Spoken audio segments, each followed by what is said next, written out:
Gonçalo Monteiro, olhando para este jogador e para o facto de sonhar desde criança com a Premier League, estar a haver clubes interessados, isso não pode fazer com que Sheldrup regresse ao Benfica, agora depois do Mundial, e esteja já com a cabeça num outro clube? Os mercados funcionam no aproveitamento daquilo que é o momento, e o momento do Sheldrup passou de quase na porta de saída para ir à sua vida o jogador da época do Benfica, e isso fez com que as coisas mudassem. É normal, e agora quer aproveitar o momento também. Sabe que passou as passas do Algarve, neste caso de Lisboa, durante muito tempo, mas agora quer aproveitar. Obviamente que não sei se vai ter essa possibilidade de entrar em Inglaterra, num clube que lhe permita jogar com regularidade. Uma coisa é entrar em Inglaterra, isso eu acredito que maior ou menor facilidade acontece. Outra coisa é entrar num clube que lhe permita ter vários minutos acumulados ao longo da temporada. Isso a coisa já é diferente. No Benfica, ou do lado do Benfica, tem a possibilidade de, se quiser mesmo contar com o jogador, dizer que aqui já tens um estatuto, aqui já começas montado em cima do cavalo. Se vais para a Inglaterra, tens que correr atrás do cavalo e logo se vê se o consegues apanhar ou não. Agora, não sei se vai acontecer esse esforço ou não, mas Sheldrup quer aproveitar o momento de uma época que foi extraordinária. Isso, obviamente, não pode ser criticável. Pedro Sousa, será difícil segurar a vontade do jogador caso haja uma proposta perto dos 40 milhões de euros? Depende do que o Benfica for a sua capacidade para intervir no mercado. Se o Benfica tiver liquidez para ir ao mercado sem precisar de vender, a resposta é não. O Benfica não encontra tanto talento tão jovem. Agora, ele tem 2 anos de contrato apenas. Porquê? Porque ele chegou ao meio de uma temporada e só não podia fazer contrato de 5 anos, era de 4,5. Depois ainda foi um ano emprestado ao Nordsjælland. Na altura, eu creio que o Benfica pagou 9, depois recebeu 3, mas teve que pagar bónus já entretanto. A coisa ficou mais ou menos por 9. É evidente que é um jogador que valorizou nos últimos 6 meses, valorizou ao pique. É, eu diria, o 12º jogador da Noruega no Mundial. Tem jogado Odegaard, Haaland e Sorloth. E ele entra, tem entrado nos 2 primeiros jogos e creio que assim continuará a ser. É um jogador muito observado. Agora já não é pelo uso da Bélgica, é por onde ele esteve para ir. Mas o Benfica tem que pensar em 2 coisas. Quer dizer, não pode estar permanentemente a desfazer-se dos seus melhores jogadores ou dos ativos. Quem me diz a mim que ele daqui a um ano, não, em vez de 40, não vale 60 ou 70. Agora dir-me, ele não renova. Isto tem a ver muito e não vale para o Benfica como para qualquer outro clube. Há 8 ou 9 meses, Sheldrup passou um problema dificílimo da sua vida pessoal e o Benfica sempre lhe deu colinho. Deu muito colinho. E resolveu bem as coisas. Porque às vezes dizemos, o Mourinho não apostava nele. E a questão psicológica do problema que ele passou, que foi condenado noutro país. E o Benfica não o deixou cair. Pelo contrário. Isso já foi posteriormente? Sim, não o deixou cair. Não, isto foi em outubro ou novembro passado. Não, mas já estava a jogar. Mas não estava a jogar ainda com regularidade. Ele só começou a jogar no 26 de dezembro para janeiro, com regularidade. E portanto o Benfica sempre o defendeu, e não quer dizer que não continue a defender, mas isto para percebermos, quem está em casa, que estas coisas se passam. Isso vale para todos os clubes, como eu disse. E se ele agora quer dar corda aos sapatos, que apareça alguém que pague, mas pague bem. Pague pelo jogador e pelo potencial do jogador. Que é mais caro. Agora percebo que, tendo apenas só mais 2 anos de contrato, chegados aqui, se calhar a conversa é outra. Logo veremos. José Nunes, a verdade é que, lá está, o Benfica, se calhar, é uma necessidade para o Benfica vender para comprar. Ou seja, e são poucos os ativos no Clube da Luz que valem 40 milhões de euros. Essa observação entronca no tema anterior que debatemos. Eu tenho notado que o Benfica tem tido o cuidado de, mesmo com situações de pouca dimensão financeira, ter acumulado, ter somado, não é? Até a venda do Gonçalo Oliveira, não é? Sim. Ao Rennes. O Benfica tem a opção de recompra, mas também Rafael Rodrigues, que estava emprestado ao Al-Ain, e o Benfica acabou por vender 2,5 milhões por 60% do passe. Além daquelas situações de Sidney, o próprio Mourinho, quer dizer, o fim-capé que o Benfica fez a partir de certa altura, e bem, em receber os 15 milhões, portanto, migalhas também é pão, como diz o povo.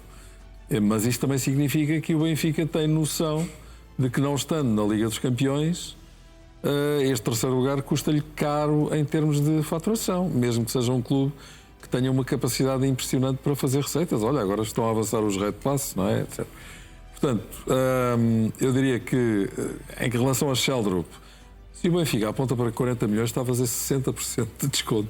Claro que ele não vale os 100 milhões da cláusula, mas acompanho o Pedro naquilo que ele diz. Eu acho que Sheldrup teve uma evolução tão impressionante nos últimos 6 meses. O Gonçalo falava da temporada, que é muito boa.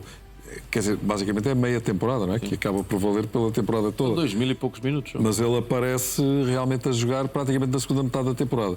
E de tal forma apareceu que, quer dizer, consegue ser convocado para a seleção norueguesa. É um suplente de luxo, como diz o Pedro, e vamos ver o que é que se vai passar mais à frente. Tem entrado sempre bem. É um agitador. Olha, espalha brasas, não é? Como se costuma dizer, em relação a outros protagonistas. E não há dúvida nenhuma que eles têm um potencial de evolução e de crescimento enorme. Portanto, aqui trata-se de balançar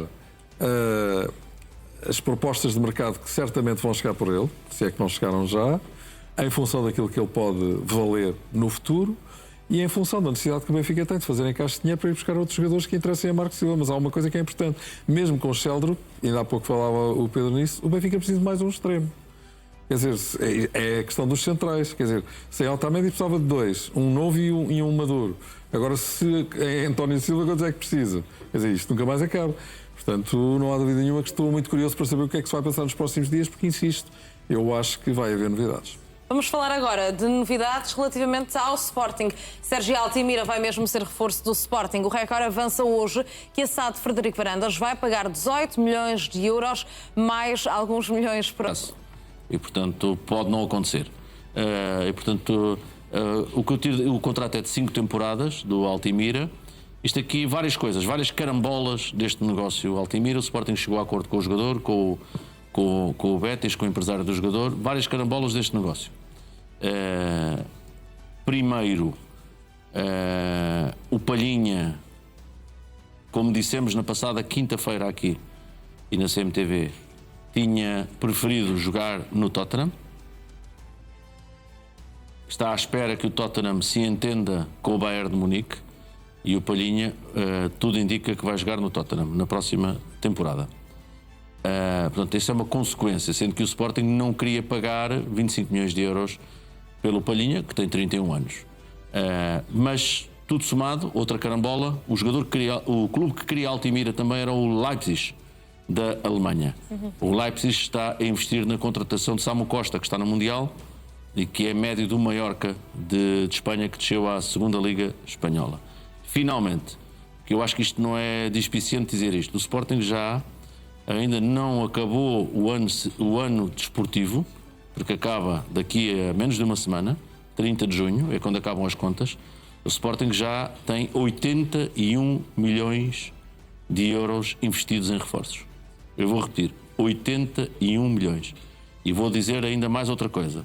E prepara-se para gastar entre 110 a 120 milhões de euros. Mas acho que chegou à altura, se calhar, de estar à espera de fazer algumas saídas, porque não sei onde é que isto vai parar. Não me recordo do mercado. O Porto, ano passado, foi mais ou menos assim, logo. Mas foi julho. Agora, chegar ao mês 6 e 81 milhões de euros... Bem, eu acredito que também amanhã este vai ser um dos temas em destaque, mas José Nunes e Gonçalo Monteiro, ainda temos 30 segundos para cada. Realmente o Pedro dizia aqui, José, que havia já um grande investimento, mas se repararmos é praticamente tudo para médios. Anderson, Rodrigues Alazar, ainda que possam variar ali na questão do meio campo, mas o Rodrigo Lima, Dumbiá e agora, lá está, Altimira. Não são médios a mais? Não, porque o Sporting antecipa a saída de 3 médios, provavelmente, além do Morita, que já está certo, e Ullmann e talvez Bragança.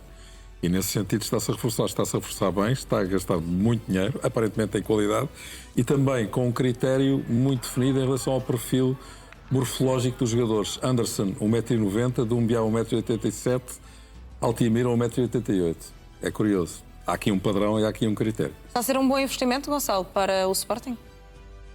Mais do que ser um bom investimento, que isso está por apurar, o perfil do jogador faz mais sentido. Falámos aqui muito do Palhinha, era comprar rendimento no imediato, e isso, quando tu fazes com muita regularidade, e o Sporting começava a fazer com alguma regularidade, pode condicionar o futuro. E eu creio que olhar para um jovem como o Altimir, que não é assim tão jovem, porque já tem aqui 3 anos 24. pelo menos, a dar aqui algum arcabouço, mas é jovem, ou seja, ainda consegue fazer aqui uma futura venda e entregar aqui rendimento. E, portanto, nesse plano eu creio que está a pensar bem. Agora, se vai resultar ou não, isso logo se saberá quando colocarem as peças todas em ação. Gonçalo Monteiro, José Nunes e Pedro Sousa, muito obrigada aos três pela vossa companhia nesta edição do Mercado Now.